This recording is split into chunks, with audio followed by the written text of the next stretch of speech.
Okay, hi everyone. It's Russell Pell here from Regional Development Australia Mid-North Coast, and this is Regional Business Connects 10 at 10.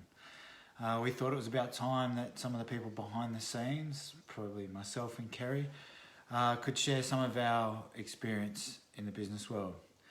So, as I just said, my name's Russell Pell and I'm the Innovation and Media Manager for Regional Development Australia Mid-North Coast, which is a position that I've held now I think for around 3 years. Previous to that, I was self-employed, working as a freelancer, photographer, journalist, project manager, and a few other jobs here and there. The preference that we would have for marketing our business in this role with RDA M&C, mostly it's Facebook, because that's where we find where our audience is and that's where we get the most engagement. I mean, we're kind of a little bit of a different beast. When I did work for myself, again, mostly Facebook, I guess, is love it or loathe it. That's where the majority of people are these days. The biggest business disaster I ever had. Previous to this role, I worked in the startup space, and they have a saying that fail quickly and fail often. So you do have your fair share of disasters. A few of them, I guess, which I'll talk about a bit later in the questions, is, you're really trying to be the first one to move in a market, which has a lot of issues. People may not be ready for what you're trying to launch. You need to find those early adopters. And you need to find people that believe in what you're actually trying to do. So there's a lot of pitfalls when you're starting at that end. How did I turn it around? I guess I tried to learn from each little startup that we worked on or each project we launched. Afterwards, I would sit down and go through them and go, okay, what could we have improved here? What was missing? That sort of thing. So what's the next question is, what was your most important business tools? Now, I noticed a few other people have mentioned this in the interviews, and I would have to say Trello is one of my favorite business tools, because as a project management tool, it allows you to have an overview of where everyone's at, what needs to be done, what's happening, and when to expect deliverables.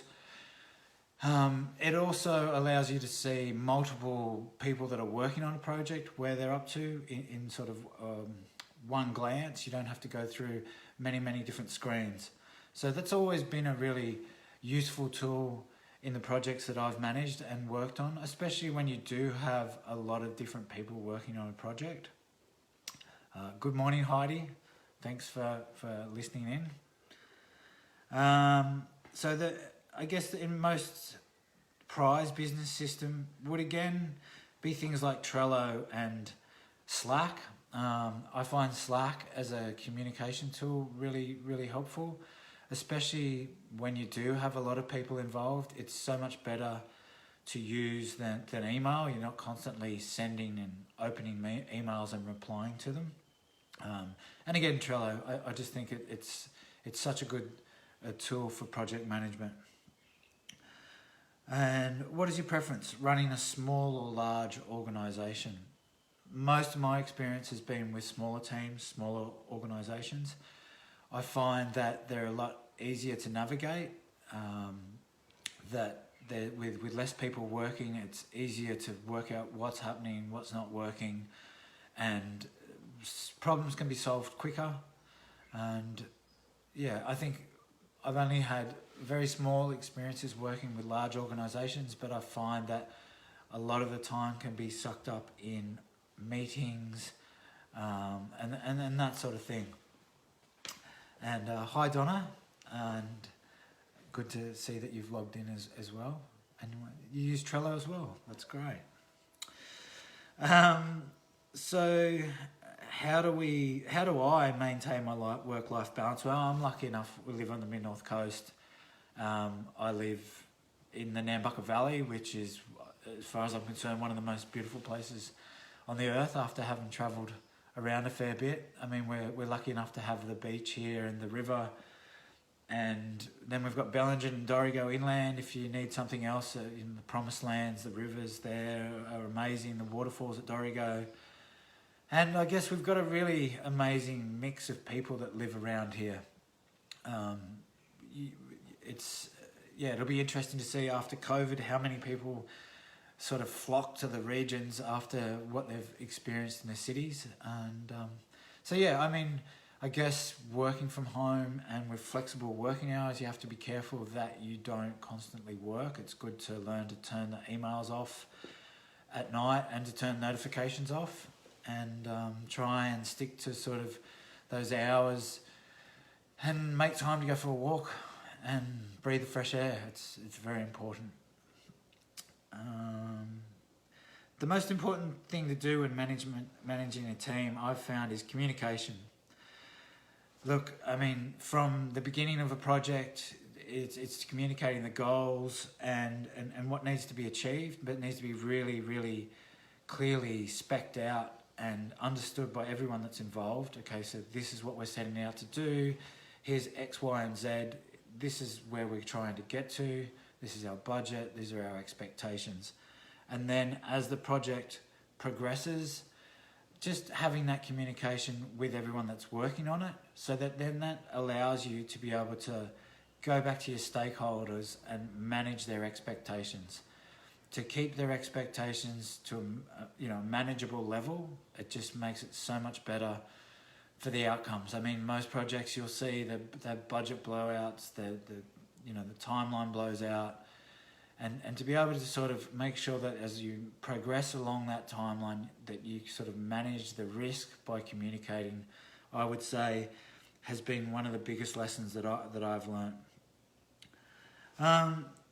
What is the most important advice you've received in running a successful business?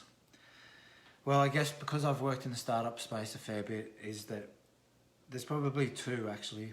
Being too early in a market is the same as being wrong. I mean, you might have the best solution for a problem that you imagine is just going to take the world by storm. But if you're too early to the market and they're not ready for it, if you haven't done the education, if they're not ready to adopt it, it's the same as being wrong. You don't have anyone there who's going to pay for your product or your service. I mean, a lot of businesses fail for that reason. And the other one that I've been told and that I always say is that you can build the best mousetrap in the world, but that doesn't mean everyone's going to use it without the marketing behind it. It's such a key thing that I think people that are launching businesses, they might be really good at they might be a good welder, or they might be a good chef, or they might be a really good engineer, but to actually be able to be a good business person and to be able to understand the whole ecosystem of what it takes to be successful, I think that that's another key thing that people really need to look at is marketing. So that is my 10 at 10. Thank you all for listening, and thank you for everyone that's taken part so far. It's actually been a good process for me to go through, because I've realised that it does take a little bit of preparation for this, and talking to the phone and is quite an experience. But yeah, so thanks a lot. And if anyone else would like to take part in this project, we still have a couple of places left over the next couple of weeks. So you can either connect with me via this Facebook group or my email, which is in one of the Facebook posts. So thank you very much. Have a nice day and good luck.